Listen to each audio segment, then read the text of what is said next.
All right, everybody, thank you so much for joining us today. I'm very excited for today's event. My name is Kim Johnson. I am the VP of Product Marketing here at Biokey.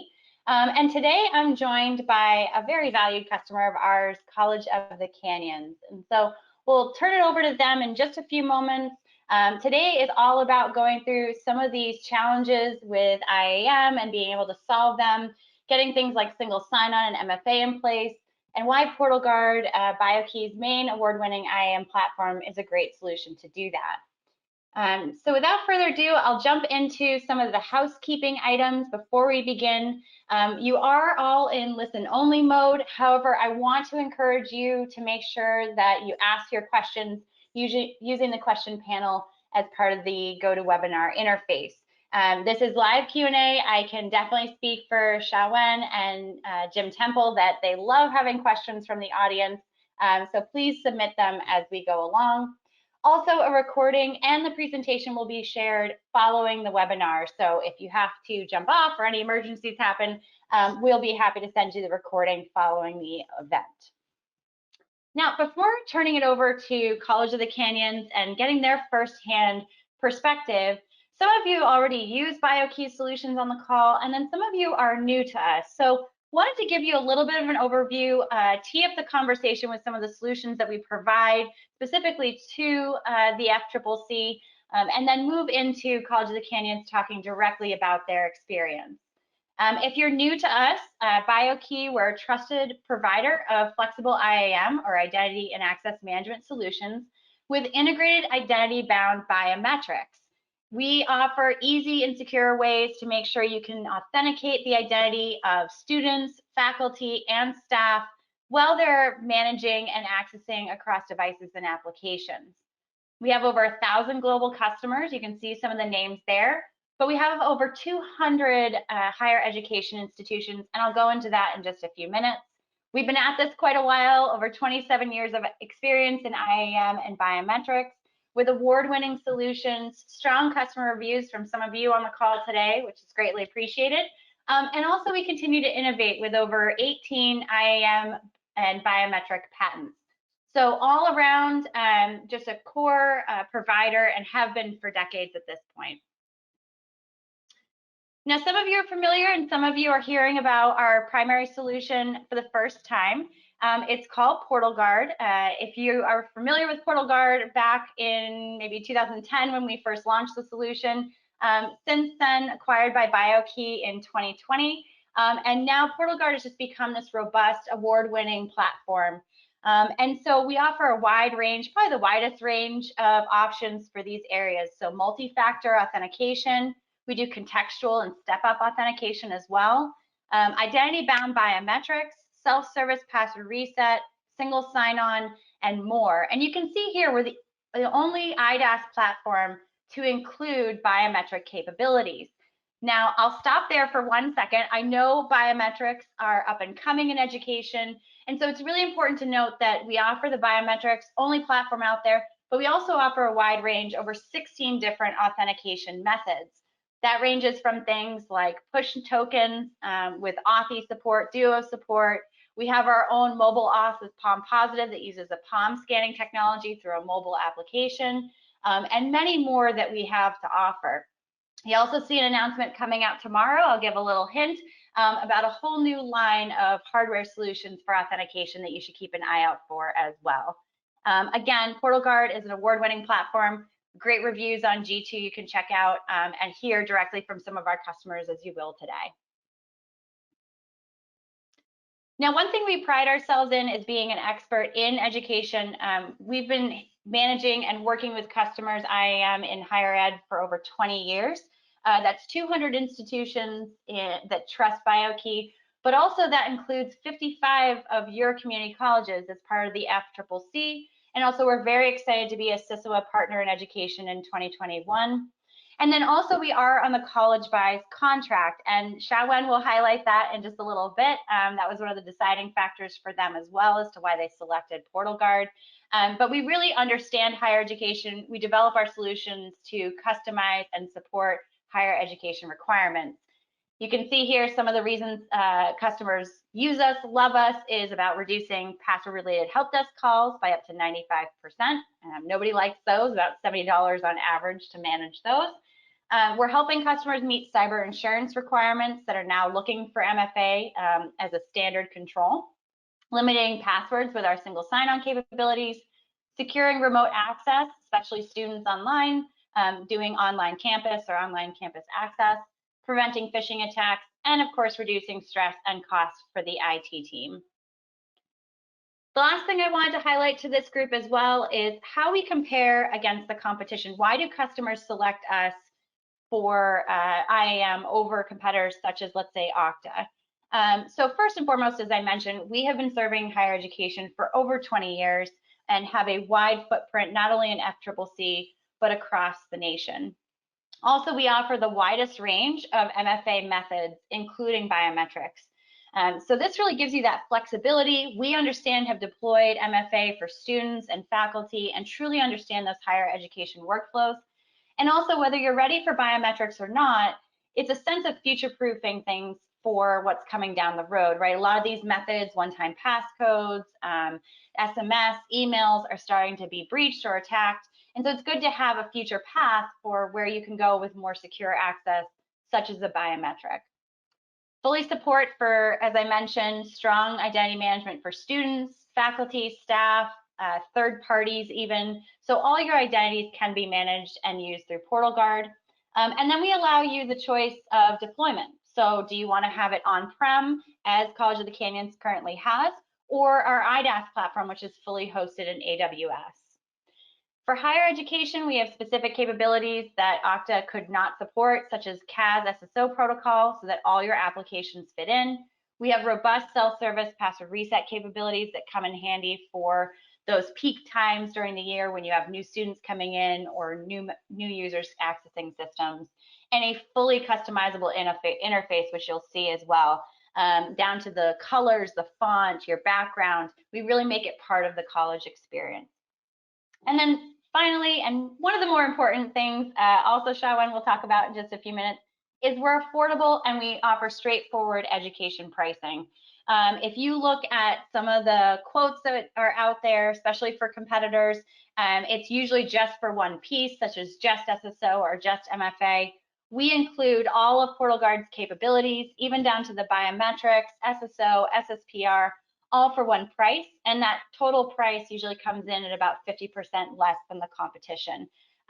For anybody out there that has a quote from a competitor, is interested in how we compare, we're happy to have that conversation with you and compare those apples, as I say, to oranges to see what it is. Now, lastly, I will also mention that if you have an existing IDP, such as Okta, some of the bigger guys, Ping, Microsoft Azure, PortalGuard can also integrate with them as your identity provider. So if you wanted to add additional multi-factor authentication options or SSO support, we can definitely plug and play into that environment as well.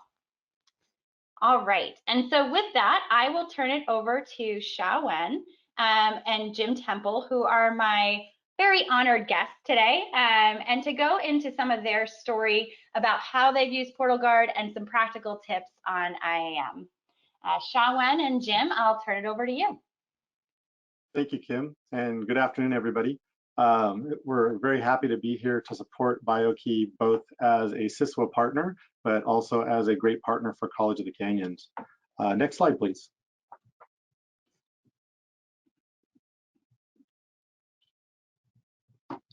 So as you can see from the pictures, I am who I say I am. I am currently the Assistant Superintendent Vice President of Information Technology here at College of the Canyons. And Hsiawen is our Executive Director of Infrastructure and Information Security. And Hsiawen has been very involved in our PortalGuard implementation from the very beginning. So next slide.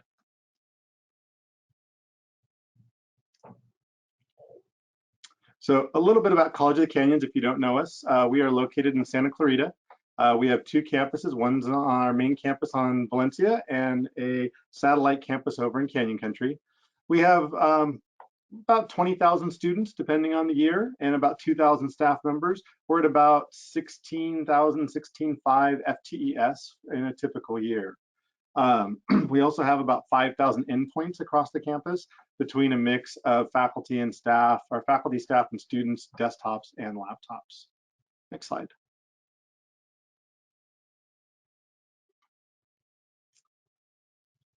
In terms of some tips, but before, oh, there we go. I was like, that wasn't the slide I remember I was going to see.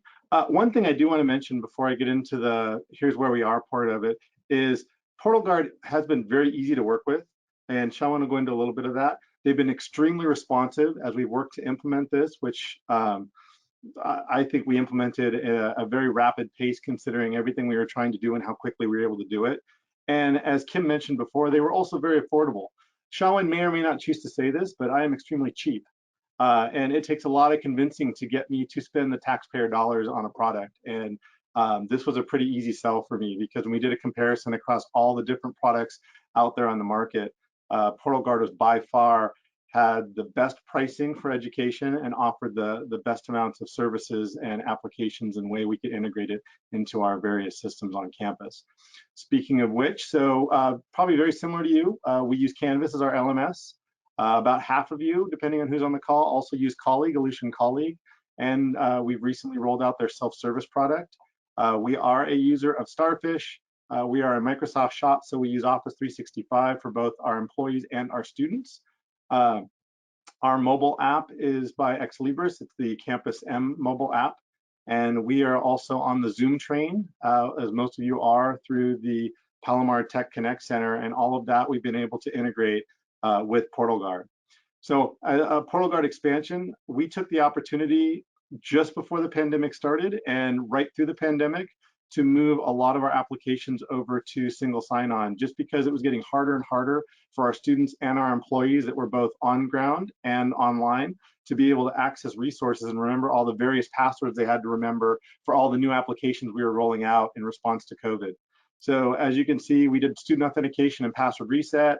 We moved Canvas over to single sign-on. We moved Zoom over to single sign-on.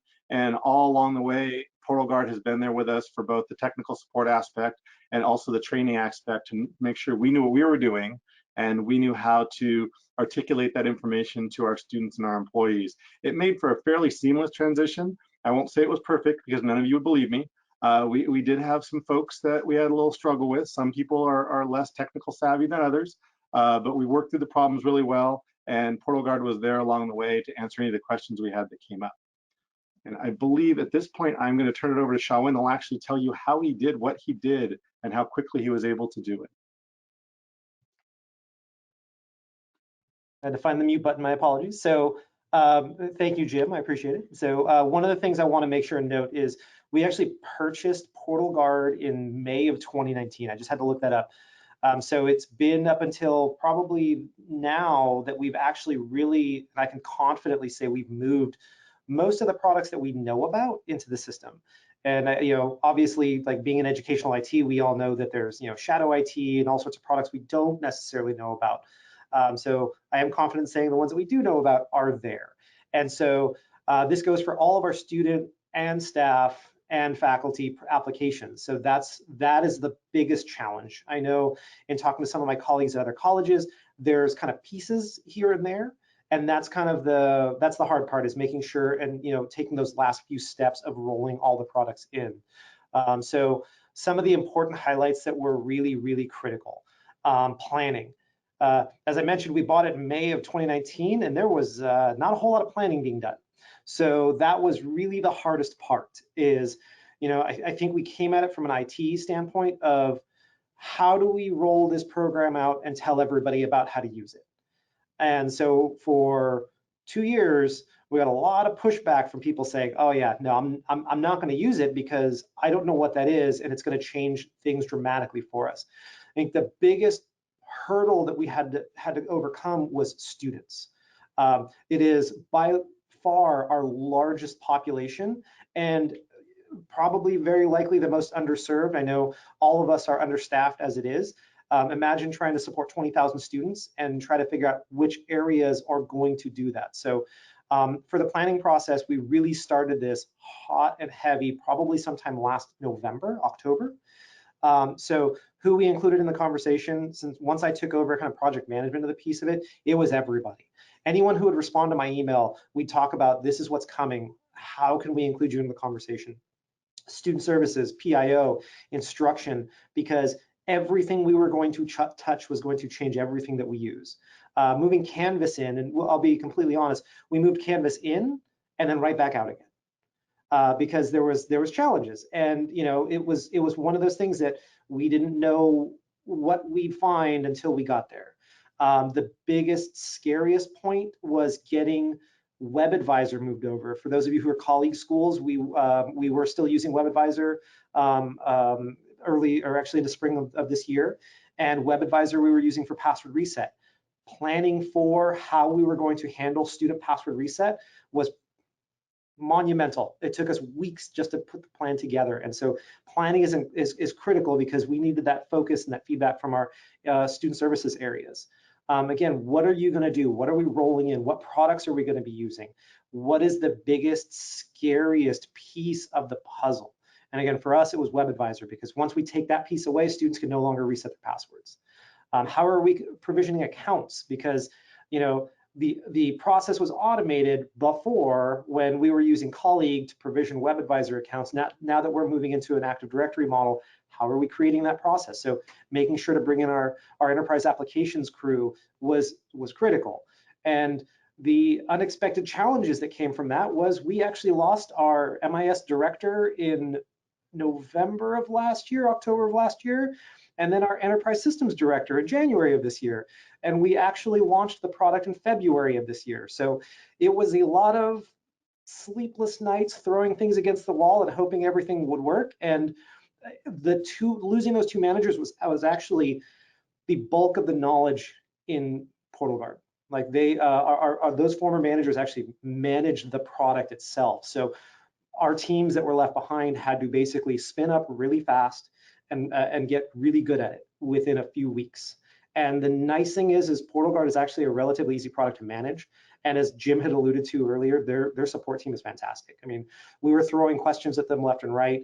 We were asking everything we could possibly think of, and they helped us through, and we managed to get over most of these things. Providing support is going to be again, huge challenge, which we didn't think about, is who's going to handle, once you roll those students in, who's going to handle student password reset? I know in speaking to some schools, it's a manual process. It was really important to us that students didn't call in, students had the option to call in, but we really wanted to make sure self-service password reset was an option, because our admissions and records teams, which is the ones that volunteered to take over the process of supporting the students, didn't have the capacity to take thousands upon thousands of calls daily. Communication plans, make sure our students knew where we were, making sure our faculty and staff knew where we were. Again, those were those unexpected challenges of, I think sometimes in IT, we get to that point of we're just going to turn this on and people will just follow, because I think that's what we do.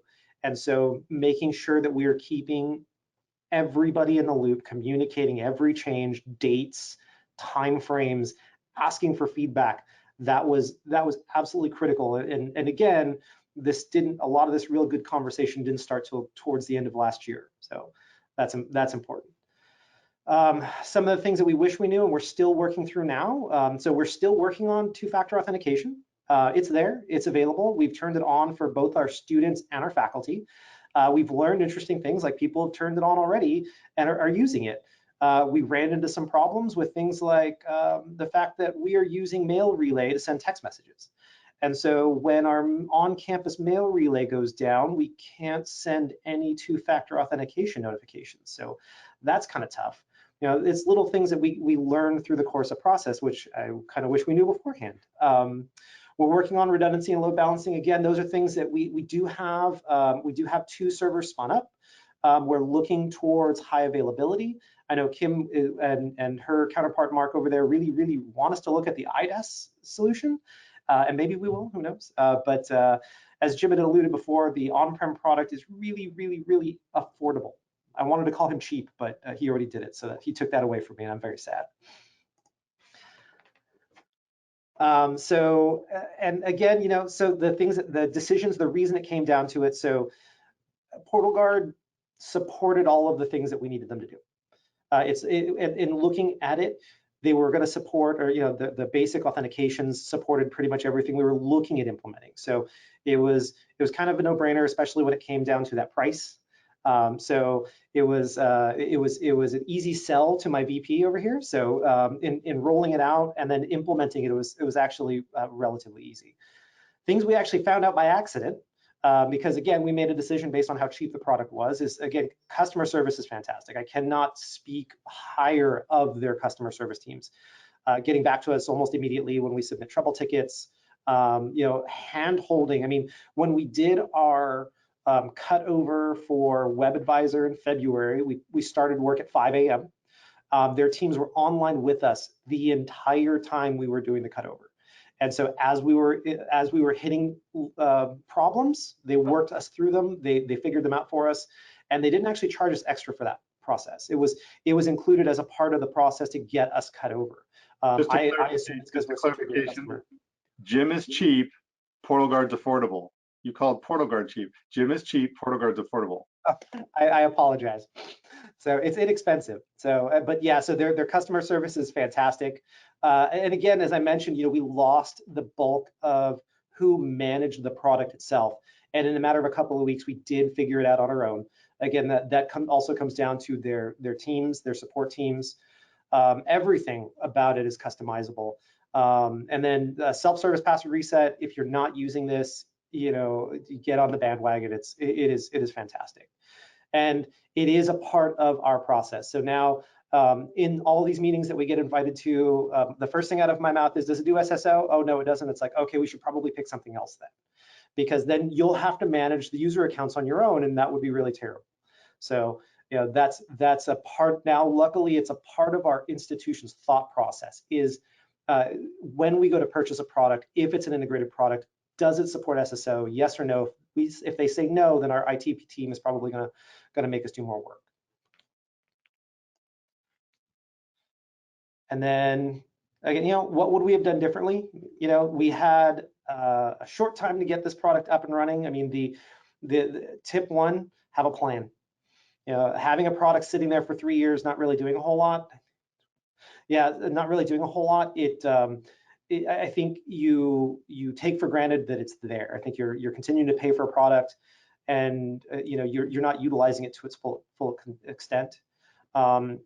Communication with our end users, with the teams that we support, and most importantly, the teams that are going to support the people that we support, right? So our help desk staff, our admission, or whichever groups that in your institution are going to then turn around to support the students. Making sure that we communicate with those groups specifically is incredibly important, because without their support, things like this fail immediately. Understand how IAM fits into your security goals. That's a really tough one, because I know that a lot of us in the community college system are now dealing with a transition to a new cybersecurity vendor. We know that in the coming years, it's really gonna change how we have to look at security, the expectations from our insurance providers, all that stuff. So understanding what the product is capable of and how it fits. We were lucky because PortalGuard does pretty much everything that we need it to do, so that way we can check the box when we fill out the application for our cybersecurity insurance. And then plan for access. Our hardest push was that last step to get our students into the system. So having that plan, getting those students in there, and then of course once we move back to campus, I'm looking at making sure that we utilize the product in the classrooms for single sign-on. We're working on making sure to integrate this as a part of like Windows desktops, two-factor authentication. So having all those plans aligned is really, really important. And that's all I got. Great. Hsiawen and Jim, that was fantastic. I love the clarification on cheap versus inexpensive. That's always my favorite part when I talk to both of you. But great overview. I think some really practical tips there in terms of have a plan, have some communication strategy. Hsiawen, you just made the point that if people don't adopt it, right, what good is it? I think it has to be adopted to be successful. So thank you both for your time today and helping, elevate this conversation. Obviously, you are both available, assuming through the community as IAM experts, quote unquote. You've been through the gamut of this. And then I also encourage our attendees to try PortalGuard. We have free trial on our website. You can go check it out. It does use our palm scanning mobile application, but again, any mobile or any authentication method you want to try out, just let us know. And then I'll also put it out there again, if you have any quotes you've been receiving from competitors, or if you're curious about kind of price matching, we want to have those conversations, see what's out there. We're pretty familiar with some of the things floating around, and look forward to having the opportunity to discuss what we're able to deliver for value versus the competition. So with that, any questions that you may have, please feel free to use the questions panel to submit them so that we can answer just a couple before we wrap up. And it looks like we have one that's come in, Hsiawen and Jim. Which authentication method did you implement for students? This is a great question. I think it's one of the populations that some colleges struggle with the most to get for adoption. So what did you end up implementing, just out of curiosity, for two-factor? So for two-factor, right now we have two-factor authentication enabled for the students. We don't have mandatory two-factor authentication. And okay. I'll tell you too that that's actually, and maybe this is helpful for the group, is so one of the challenges that we ran into, I forgot to mention it as we were rolling out, is how do we address students that haven't been here or haven't logged into the product in a while. And so that was kind of some secret sauce that we worked on with PortalGuard, where we took what we knew in our SIS and then we injected that into the database for PortalGuard. So that way, and I know a lot of you are cringing at me right now, and I know that not all of that data was accurate, but that at least got us closer to where we needed to be, right? Because we reached out to our students and tried to encourage them to sign in and enroll and do all that stuff ahead of time. But we knew that once we got to that day where we cut the system over, it was going to be a big it was going to be a big transition for them. So for as many students as we could, we pre-enrolled them where we could. Right now, we are using for two-factor authentication, we have enabled in the environment, obviously phone messages, email messages, application, and then the keys. So, but right now, I think our biggest level of adoption is obviously email and text messages. And so we're starting mostly for our faculty and staff, we're starting to push some training programs where we're encouraging them to use it. And we are aligning our password policies and our MFA policies over the course of the next few months to make sure and align with kind of the future requirements for us. Excellent, excellent. And I think Brant has a question that also has been asked, and maybe a good follow on here is, how did you handle students that were not tech savvy? And I will preface this with that I've heard that faculty tend to be less tech savvy than students, but I'd assume there's also students out there that are not as tech savvy. And so how did you manage those, Hsiawen or Jim? Should I take that one, Jim? And sure, I think that had to deal with them the most. that I think so from 2 points, right? So I think it comes from a point of customizing the interface, making the interface as simple as humanly possible. And then once you do that, and it's wording, and as weird as it sounds, making sure that we're using words that people understand, setting up the help support around it. One of the things that we did ahead of the rollout was we put together some video presentations on how to use the product. And we actually did them. We closed captioned them, did them in English, did them in Spanish, and so put them out there, made them available to the students, gave them to our student services group, so that way when the students called to need help, they'd be able to walk them through. And in all honesty, the PortalGuard product is relatively easy to use. I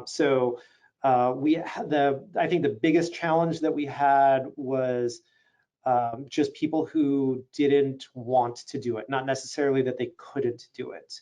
They didn't want change. But once we actually provided our admissions and records teams access to the help desk console, We gave them, and that's again the great thing about PortalGuard is we can restrict what access they have to which consoles, which domains that they could manage.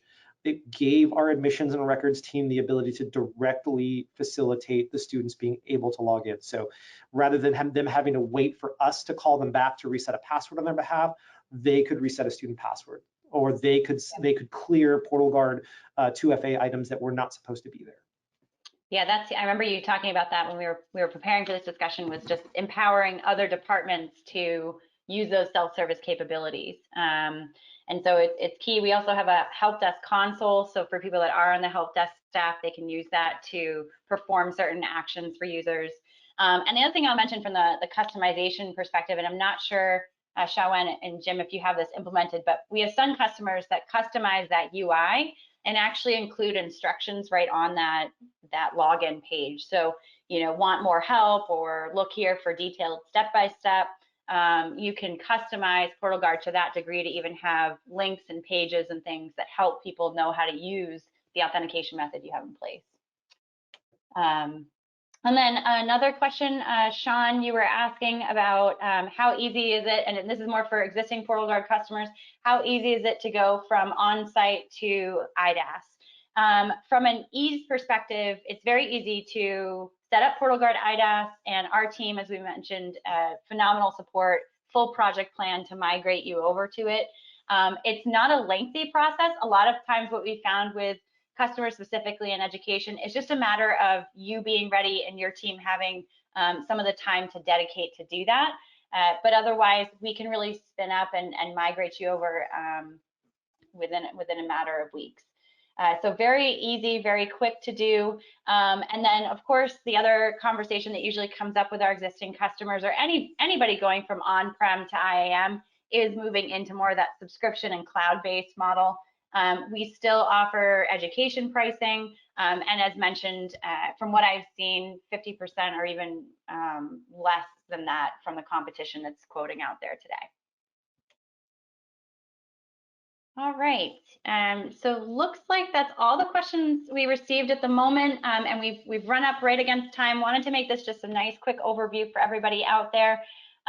Huge thank you again to Hsiawen and Jim for all your effort and support. We greatly appreciate it, and all our customers out there.